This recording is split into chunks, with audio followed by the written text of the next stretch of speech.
반드시 작은 사고나 다른 친구들이 존재하는 법칙을 말하는 사람이 있습니다. 바로 하이니라는 사람인데, 바로 이 사람이 하이니 법칙을 만들었어요.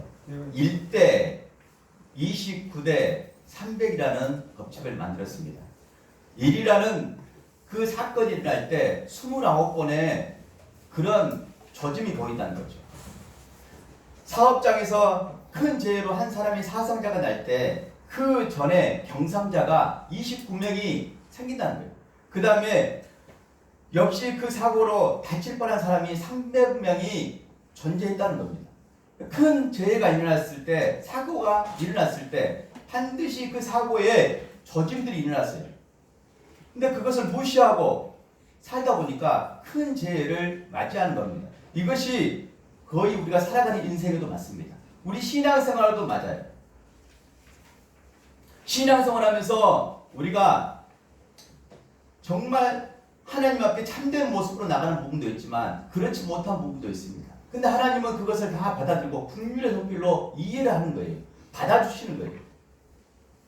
마치 집 나간 아들이 돌아왔을 때 그 아버지가 받아주시는 것처럼 우리 아버지 하나님이 받아주시기 때문에, 긍휼히 여겨주시기 때문에 우리가 그 자녀로 살아갈 수 있는 겁니다. 그런데 긍휼의 은혜가 없으면 안 되는 거잖아요.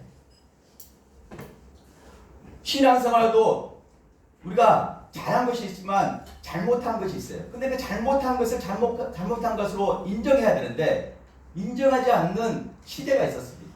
그 시대가 바로 사사시대예요. 사사시대는 잘못해도 그 잘못을 잘 인정하지 못하고 받아들이지 못합니다. 왜냐하면 진리가 없기 때문에, 진리의 말씀이 없기 때문에 잘못된 건지도 모르고 그렇게 살아가고요. 부모님이 잘못해도 또 자녀가 잘못해도 서로 교훈을 줄 수 없는 시대가 된 거예요. 그것이 사사시대입니다. 사사시대는 세 가지 풍경이 있습니다. 첫 번째 풍경은 미가 집의 제사장 이야기입니다. 사사기 17장 18장에 나오는 말씀입니다. 미가 집에 어머니가 계셔요. 그 어머니가 은 1100을 잊어버렸습니다. 돈을 잊어버렸어요. 집에서 돈을 잊어버렸습니다. 근데 누가 이 돈을 가져갔는가 찾아보니까, 누구의 소행인가 알아보니까 자기 아들이 그 돈을 훔쳐간 거예요. 도둑질한 겁니다. 그런데 그 어머니는 그 아들에게 여호와께서 내게 복을 주실 것이다라고 오히려 하나님의 복을 빌게 됩니다. 그가 그 아들이 잘못했으면 잘못한 것을 꾸지람해야지만, 그 아들이 잘못되었구나 알 거 아닙니까? 그런데 복을 받을 거라고 말하니까 그 엄마도 그 잃어버린 돈을 찾았을 때 좋은 데 쓰는 것이 아니라 신당을 만든 거예요. 신당을 만들어서 드라빔과 에봇을 만들어서 부호 만든 신상을 만들어서 그 신을 모시고 살게 됩니다. 그러면서 그 아들을 제사장으로 세웁니다. 구약의 제사장은 레위인이 아니면 제사장이 될 수 없습니다. 그 아들이 제사장이 될 수 없는데 그 엄마는 그 아들을 제사장 세워서 그 신당에서 드라빔은 조상신인데 조상신과 또 에봇을 섬기는 부호 만든 신상을 섬기게 한 거예요. 그렇게 지내다가 어느 날 진짜 제사장이 그 가정에 찾아옵니다. 유다 베들레헴에서 거류할 곳을 찾다가 바로 그 미가의 집에 들어온 사람이 있었어요. 한 청년이 들어옵니다. 그 엄마가 어디서 왔냐고 하니까 유다 베들레헴에서 왔다 하면서 제사장이라고 말합니다. 그래서 그 엄마는 그 제사장을 자기 집으로 채용합니다. 매년 옷 한 벌과 또 은 10냥과 먹을 것을 주겠다, 연봉을 제시하면서 우리 집에 제사장이 되어달라고 말하죠. 그러면서 그 제사장이 그 한 집의 제사장이 되면서 뇌물을 받고 제사장이 되게 됩니다. 그리고 그 집에 신상을 모시면서 그 진짜 제사장도 우상 숭배하면서 계속 시간을 보내게 됩니다. 그랬을 때 그 제사장이 어떤 사람인지 마지막 이야기가 다 끝난 이후에 하게 됩니다. 그 한 제사장이 누구였냐? 모세의 손자라고 말합니다. 한번 읽어볼까요? 사사기 18장 30절 말씀. 18장 30절 말씀 찾으시기 바랍니다. 사사기 18장 30절 말씀 읽겠습니다. 단 자손이 자기들을 위하여 그 새긴 신상을 세웠고 모세의 손자요 게르솜의 아들인 요르단과 그의 자손은 단 지파의 제사장이 되어 그 땅 백성이 사로잡히는 날까지 이르렀더라. 그 한 제사장이 누구라 그래요? 모세의 손자요 게르솜의 아들인 요나단이라고 말합니다. 그 이름이 나왔어요. 요나단. 모세의 손자입니다. 모세는 훌륭했던 영적인 지도자입니다. 그런데 그 손자에서 바로 우상 숭배한 제사장이 나오게 된 거예요. 그 이름이 나옵니다. 이 한 제사장이 이후에 그 미가의 집에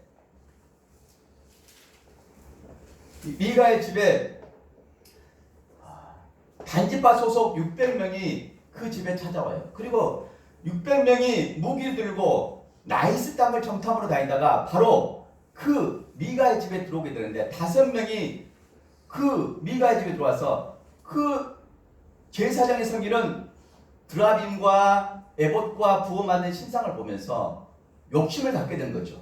그러면서 그것을 가지고 가자니까 미가가 너희가 무엇을 하느냐라고 그렇게 말했습니다. 그때 그 5명이 조용히 하시오, 잠잠히 하시오 라고 그 미가를 조용히 시킨 다음에 뭐라고 말했냐면 조건을 제시합니다. 사사기 18장 19절에 보면 조건을 제시하는데 너가 한 가정의 제사장이 되겠느냐 아니면 단지파를 따라가서 단지파 전체 지파의 제사장이 되겠느냐 라고 조건을 겁니다. 그 제사장이 뭘 선택했을까요? 한 가정의 제사장을 선택했을까요? 아니면 그 단지파 전체의 제사장 되기를 원했을까요?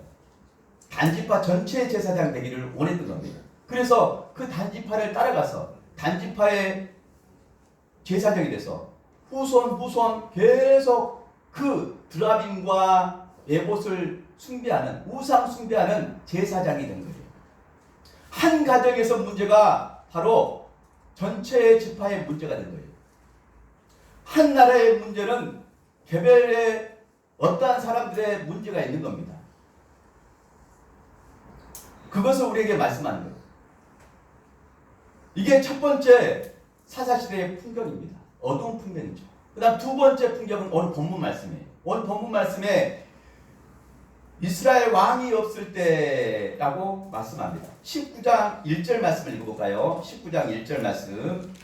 이스라엘에 왕이 없을 그때에 에브라임 산지 구석에 노류하는 어떤 네일 사람이 유다 베들레헴에서 첩을 맞이하였더니 이스라엘에 왕이 없을 그때 왕이 없다 하는 것은 바로 통치자가 없다는 거예요.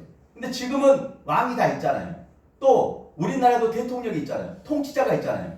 통치자가 있는데 왜 사사시대 같은 어두운 시대가 있을까요? 그것은 왕이 있는데 자기가 왕이 됐다는 거죠. 바로 내인도 자기가 왕이 된 거예요. 그래서 첩을 두게 된 겁니다. 하나님이 왕이면 첩을 둘 수 없죠. 내인이 결혼했으면 자기 부인만 사랑하고 본처만 사랑하고 본처만 아끼면서 잘 살아야죠.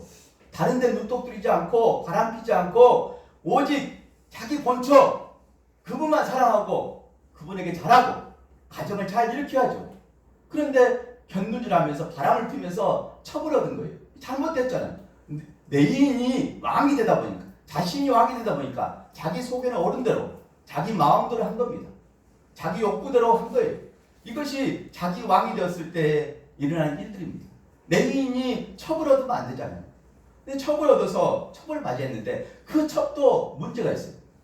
그 첩이 그렇게 첩으로 들어왔으면 잘 살아야 되는데 집을 나가버린 거예요. 집을 나가서 행음하는 거예요. 다른 남자와 관계를 맺으면서 그렇게 행음한 거예요. 그리고 친정집으로 가버린 거예요. 친정집에 가서 넉 달을 머무르게 된 겁니다. 2절 말씀 읽겠습니다.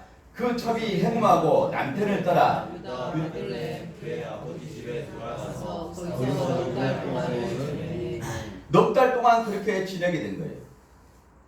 넉 달 동안 지낼 때 그 남편이 그 여자를 찾으려고, 그 첩을 찾으려고 자기 집에 있는 하인 한 명과 나귀 2마리를 이끌고 그 처갓집으로 떠나게 됩니다. 처갓집으로 떠나게 됐어요. 그 남편이 먼 길을 가서 이제 그 첩을 만났는데 그 여자에게 다정하게 말하고 라고 되어 있습니다. 3절에 보면은 그의 남편이 그 여자에게 다정하게 말하고, 지금 이 상황이 다정하게 말할 상황입니까? 지금 너무나 인자해서 너무나 사람이 좋아서 정말 다정하게 말할 상황입니까? 그런 상황이 아니잖아요. 지금 그런 상황이 아닌데 다정하게 말한 거예요. 그러면서 그 아버지 집에 들어가니 그 여자의 아버지가 그를 보고 기뻐했다라고 합니다. 그 장인어른 되신 분이 그 사이를 보고 기뻐했어요. 그러면서 3일 동안 그 집에서 먹고 마시면서 유숙했다라고 말합니다. 4절 말씀 읽겠습니다. 4절. 그의 장인 곧 그 여자의 아버지가 그를 머물게 하며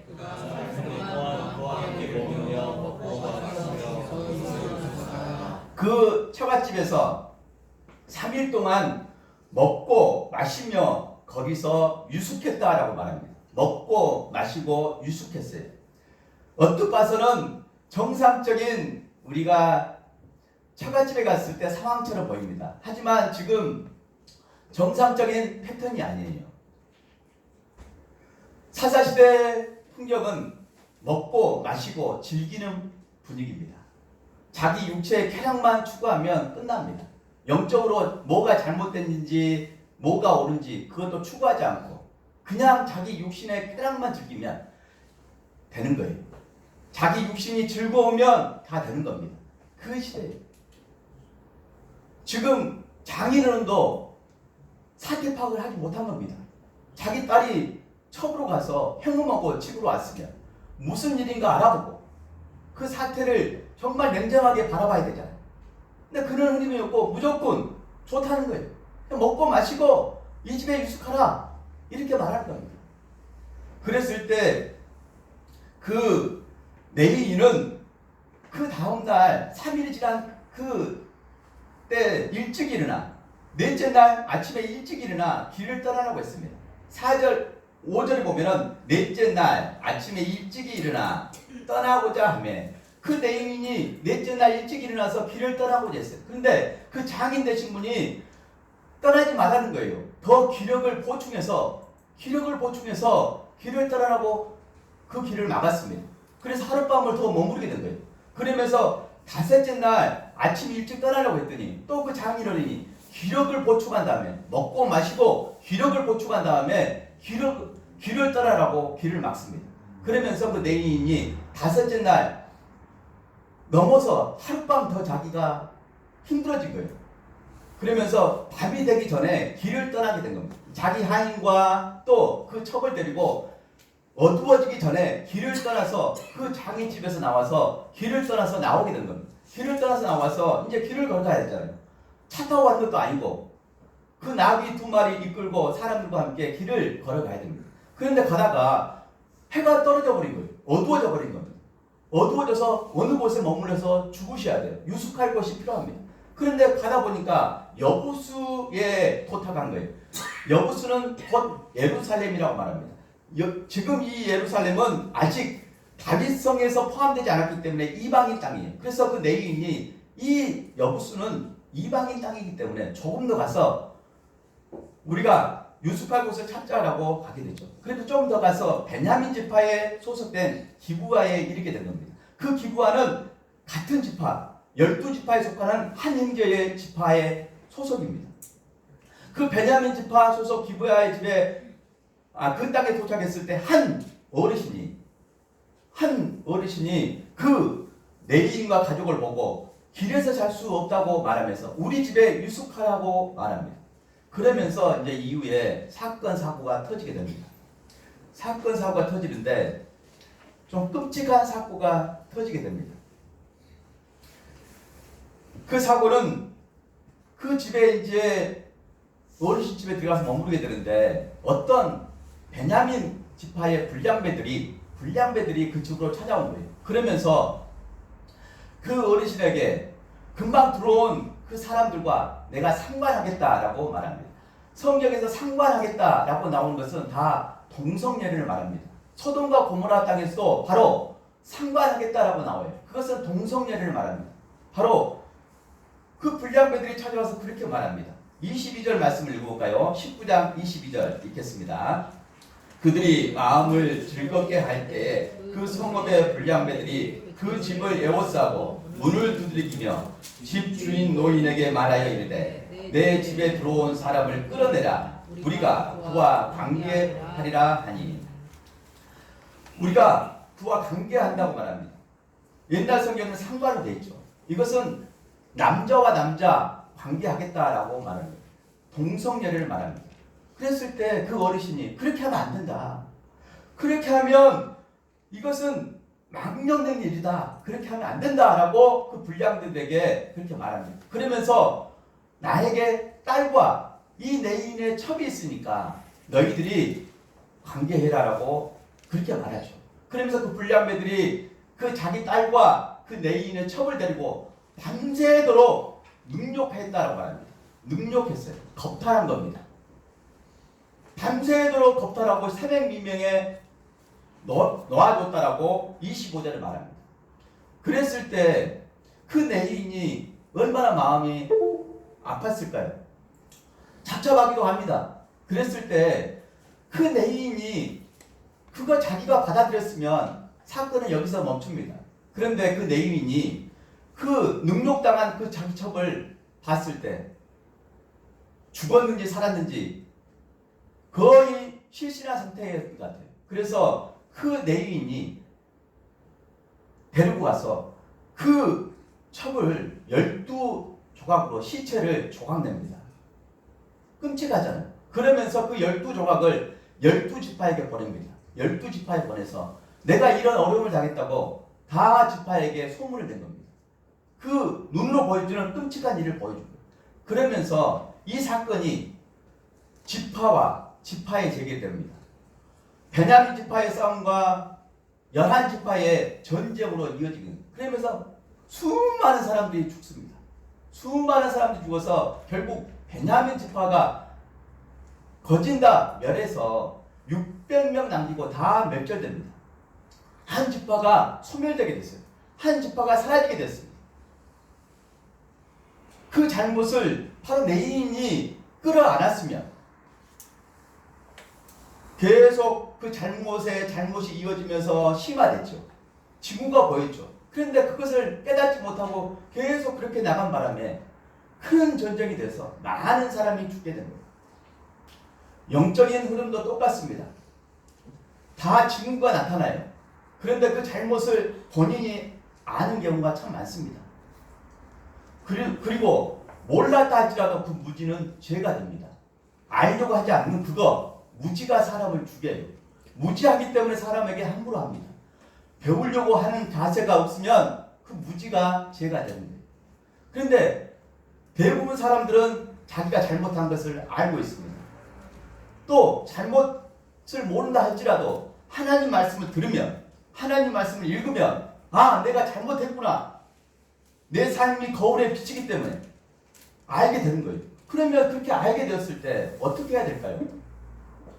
어떻게 해야 될까요? 그냥 잘못을 그대로 묻히고 살면 아무 이상이 없습니다. 죽지도 않고 그 죄 때문에 당장 어떻게 되는 것도 아니고 그렇습니다.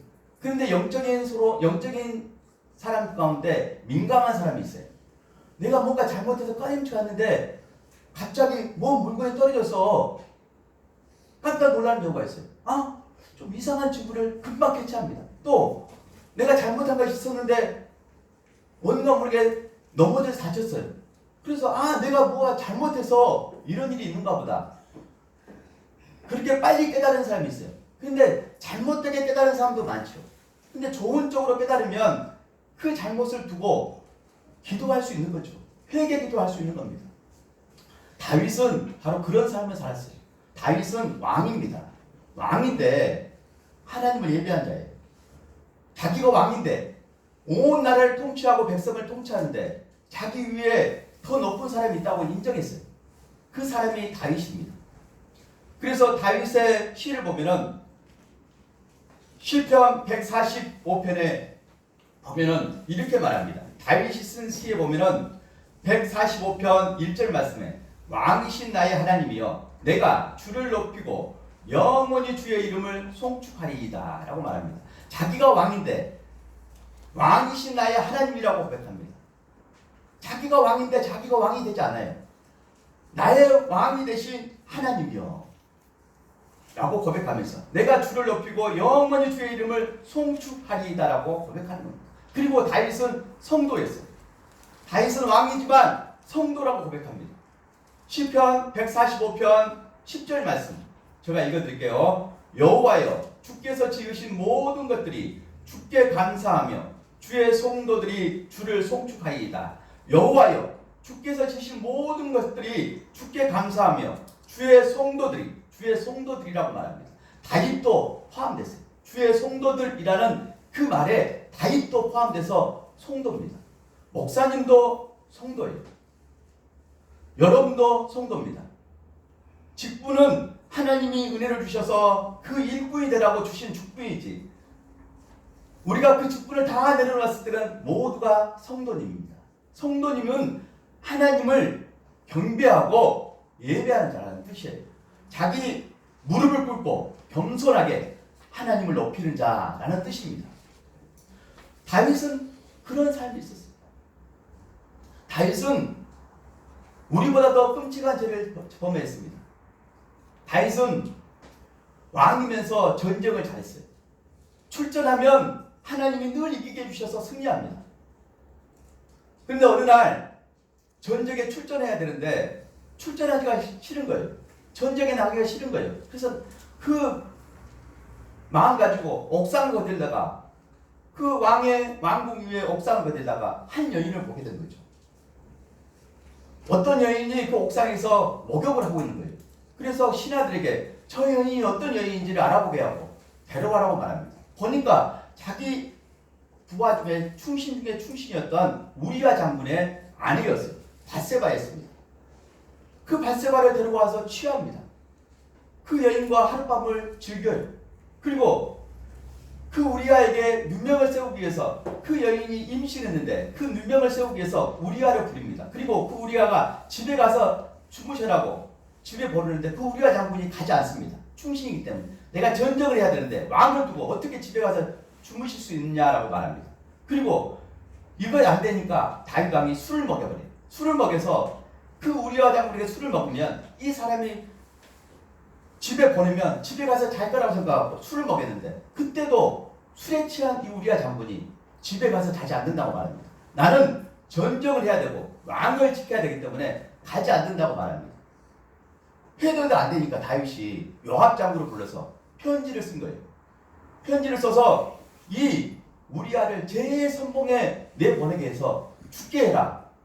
편지를 써서 그 우리아 장군에게 주고 그것을 요압에게 주고 바로 그 편지를 우리아에게 전달하게 한 겁니다. 우리아가 딱 보니까 전쟁의 선봉에 서라고 하는 거예요. 그러면서 전쟁의 선봉에 서서 그 충신이었던 우리아 장군이 죽게 됩니다. 죽게 됐을 때 남편의 사람 밧세바를 다윗이 취하고 살게 된 거예요.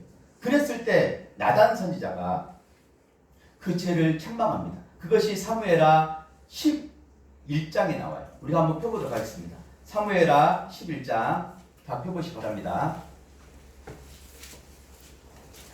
사무엘하 11장 1절 말씀을 읽겠습니다.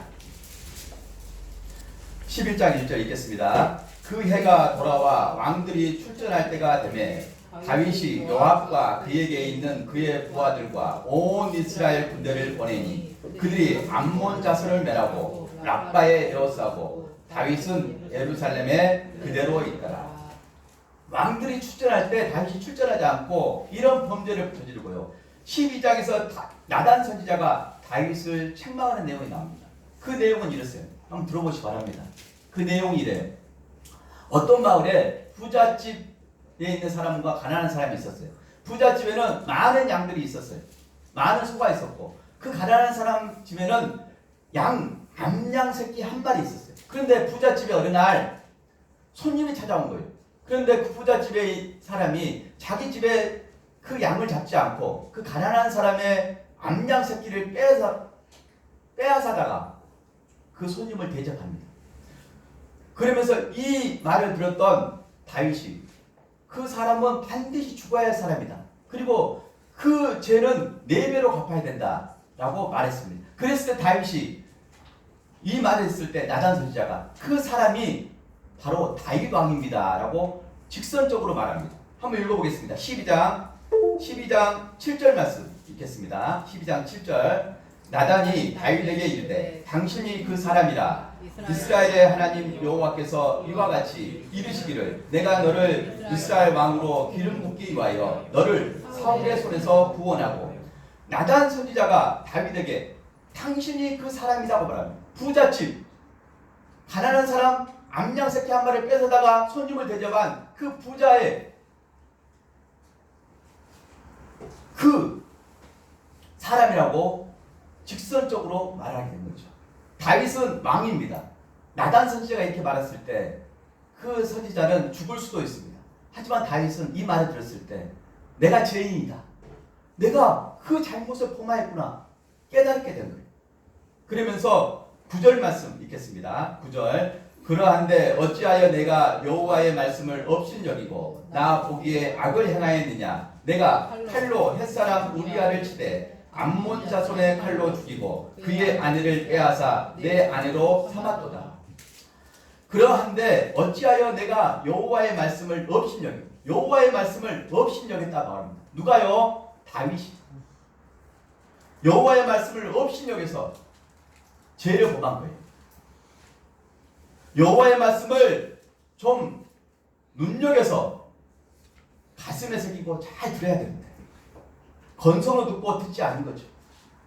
그래서 한순간 승승장구하다가 계속 전쟁에 승리하다가 잘 나가다가 한 방에 죄가 찾아오게 되고 그 죄의 유혹을 이기지 못한 거죠. 그러면서 내가 여호와 앞에 악을 행하였다고 깨닫습니다. 바로 나단 선지자의 말을 듣고 그 다윗 왕이 자기 죄를 깨닫게 된 거예요. 그러면서 회개하게 된 거죠. 회개했는데 하나님은 그 다윗의 죄는 용서해 주셨습니다. 하지만 죄값을 치르게 됩니다. 그 죄값을 치르는데 이후에 보면 10절 이하에 그 죄값이 나옵니다. 다윗이 그 죄로 인해서 어떤 죄값을 치렀는지. 그 죄는 칼이 내 집에서 영원히 떠나지 않는다고 말합니다. 그래서 그 집안에 칼불이 나죠. 압살롬 그 아들이 왕이 되고자 다윗 왕 자기 아버지를 밀어내고 왕이 되고자 쿠데타를 일으키고요. 또 자기 아들 암논이 자기 딸 다말을 거탈하게 되죠. 그러면서 이후에 또 압살롬이 쿠데타를 일으킬 때 왕의 후궁도 10명을 대낮에 백두 대낮에 그 아내들과 그 아버지의 아내들과 동침하게 되었다라고 말해요. 11절 보면 11절 후절을 보면 그 사람들이 내 아내들과 더불어 백주에 동침하니라. 낮에 그 아버지의 후궁들과 10명과 동침하는 일이 벌어진 거예요. 압살롬은. 다윗의 가정은 그야말로 엄청난 어려움에 당하게 됩니다. 사랑하는 여러분, 죄는 무섭습니다. 하나님이 우리 제 모든 죄를 용서해 주시지만 그 죄값은 치러요. 그 죄값은 남아있습니다. 다윗도 그 죄값을 치렀어요. 죄가 무서운 줄 알아야 돼요. 근데 사람들은, 우리 교회는 물론 아닙니다. 사람들은 그 죄를 무서워하지 않습니다. 잘못된 것으로 인정하지 않습니다. 자기가 다 옳다는 거예요. 자기는 죄가 없다는 거예요. 그런데 하나님 말씀에 비춰보면 다 죄인이에요. 죄인 아는 사람이 한 사람도 없습니다. 우리가 여기저기서 다윗처럼 간통죄를 범하고 살인죄를 범하고 그런 사람은 없을 겁니다. 다 착하신 분들이기 때문에. 하지만 하나님 말씀을 떠나서 내가 고집을 부릴 때 이미 하나님과의 관계 가운데 떨어졌을 때 나는 죄인이에요. 내가 빛의 자녀가 되기 전에는 내가 어둠이었습니다. 어둠 속에서 헤맬 때 나는 죄인이었어요. 그리고 빛 가운데 있다 할지라도 어둠이 항상 유혹하면 그 어둠을 이기지 못하는 연약한 존재입니다. 이런 존재들 가운데 하나님 앞에 나갈 때 나의 잘못으로 인정하는 것이 중요합니다. 사사시대는 잘못으로 인정하지 못한 시대, 죄를 죄로 느끼지 못한 시대입니다. 그래서 영적인 암흑 시대고, 마치 성경에 나오는 나병 환자처럼, 나병은 그 이전의 말로 문둥병이었습니다. 근데 말이 바뀌어서 나병, 한센스병이라고 바뀌었죠. 그 나병 환자는 자기가 아파도 아픔을 모릅니다. 자기 살이 썩어져서 이렇게 나와도 버려내도 고통을 몰라요. 아픔을 모릅니다. 그래서 자기 죄를 말할 때 그 문둥병에 비유합니다. 나병 환자에 비유해요. 자기 죄를 제대로 느끼지 못할 때 그렇게 된다는 거죠. 사랑하는 여러분, 오늘 우리가 하나님 앞에 나갈 때 오늘 우리의 마음을 솔직하게 토해야 합니다. 하나님은 정직한 사람을 좋아해요. 솔직한 사람을 좋아합니다. 하나님이 모세가 많은 일을 감당할 때 그 이들을 통해서 일을 분담하기를 원했습니다. 일을 분담하기 원해서 큰 재판은 모세가 하고 또 작은 재판은 백성들 가운데 천부장, 백부장, 십부장 리더를 세워서 하기를 원했어요. 그런데 그 리더를 세울 때 능력 있는 자라고 말할 때, 그 리더를 세울 때 능력 있는 자라고 말했을 때 그 첫 번째가 하나님을 두려워한 자예요. 그러니까 두 번째 진실한 자라고 합니다. 진실한 자. 하나님 앞에 솔직하고 사람들에게 솔직한 진실한 사람을 말합니다. 세 번째, 불의한 이익을 추구하지 않는 사람. 이 세 사람이 능력 있는 사람이라고 말하면서 이 세 가지 조건을 갖춘 리더를 뽑아서 그 일을 분담하기를 원했던 겁니다. 거창한 것이 능력 있는 것이 아니에요. 하나님을 두려워하는 것이 첫 번째 능력 있는 사람이에요. 두 번째는 하나님 앞에 진실한 사람이에요. 속이지 않는 사람. 투명한 거울처럼 하나님 앞에 비추어 그렇게 드러낸 사람. 투명한 그 잔잔한 호수에 내 모습이 붙이는 물에 내 모습이 붙이는 것처럼 그렇게 하나님 말씀으로 내 모습이 비추어서 그렇게 살아간 사람. 불의한 이익을 도모하지 않는 사람. 이런 사람이 능력 있는 사람이라고 말하고 그 사람들을 세워서 큰 일은 모세가 하고 작은 일은 그 리더들이 하게끔 해서 그 모세를 가볍게 해달라고 쉽게 그 일을 할 수 있게끔 한 겁니다. 사랑하는 여러분, 저와 여러분 모두가 능력 있는 사람 되시기 바랍니다. 하나님 앞에 그런 사람 되기를 간절히 소망합니다. 우리가 하나님 말씀이 중요합니다. 하나님 말씀을 통해서 우리가 교훈과 책망과 바르게함을 알 수 있어요. 디모데후서 3장 15절 이하에 보면은 디모데는 어렸을 때부터 성경을 알았습니다. 그 속에 그 양심이 바로 솔직했다라고 말하죠. 가식 없는 양심의 신앙이 디모데에게 있었어요. 그러면서 말씀합니다. 모든 성경은 하나님의 감동으로 된 것으로 교훈과 책망과 바르게함과 의로 교육하기에 유익하니 이는 하나님의 사람으로 온전하게 하며 모든 선한 일을 향할 능력을 갖추게 하려 함이다라고 말합니다. 모든 성경 66권은 하나님의 감동으로 됐어요. 바로 교훈과 책망과 바르게함과 의로 교육하기에 유익합니다. 그래서 우리가 잘못된 거 있으면 고치면 되는 거예요. 잘못된 거 있으면 회개하고 돌이키면 되는 거예요. 그런데 그 잘못을 인정하지 않으면 계속 그 골이 깊어져서 큰 사고가 일어나는 거예요. 하이니 법칙, 이미 그 징조가 보였어요. 신종 코로나 바이러스도 이미 그 징조가 보였습니다. 하지만 무시해버린 거죠. 중국 당국이 무시해버린 거죠. 최초에 그 바이러스의 심각성을 보도했던 의사가 보도했는데 중국 당국이 그걸 무시해버리고 점점 짙어지면서 엄청난 전염병으로 온 세계에 퍼져버린 거죠. 우리 죄도 똑같습니다. 징후가 있고 징조가 보여요. 그때 초기에 딱 잘라버려야 됩니다. 그 죄를 잘라버려야 돼. 단절될 수 있게끔 내 자신이 이길 수 없기 때문에 하나님 앞에 가지고 와서 말씀에 의지하여 기도하고 회개하면서 돌이켜야 돼. 돌이킬 때 그 죄가 끊어지고 구원의 은혜를 받습니다. 그렇지 않으면 그 죄로 엄청난 사고가 일어나는 거예요. 바로 내인의 사고는 이후에 가정에서 끝나지 않고 온 지파의 전쟁으로 이어져서 많은 사람이 죽는 큰 사고로 이어집니다. 우리가 이것을 깨닫고 나의 왕 대신 예수 그리스도를 붙들고 우리가 매일매일 승리했으면 좋겠습니다. 예수님은 나의 겸손의 왕이요 지혜의 왕이요 평화의 왕이요 구원의 왕이 되십니다. 그 예수님이 나의 왕이 되어야 돼. 내가 왕이 되는 것이 아니라